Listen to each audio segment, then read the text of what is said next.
Let's answer the first big question. What is retargeting? Well, let's take a look at a typical scenario. You're sending traffic to a squeeze page. You want people to opt in. Now, if you really have a well-optimized squeeze page, roughly 40% will opt in and 60% will leave without providing their email. Now here's the thing, 60% of your traffic is wasted. These people who didn't opt in showed some interest in your business and your topic though, but they didn't opt in for whatever reason. Maybe they didn't like your offer because they prefer watching videos than reading a 20 or 30 page long ebook.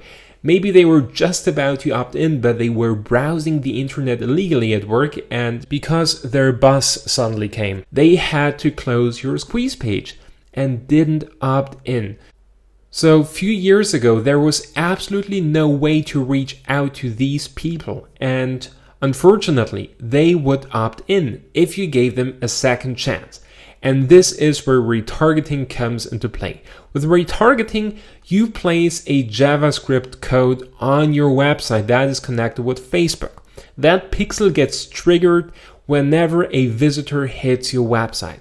So if that visitor didn't complete a desired action, for example, he didn't opt in, he didn't join your list, then you can re-engage with him and give him a second chance by serving ads to him.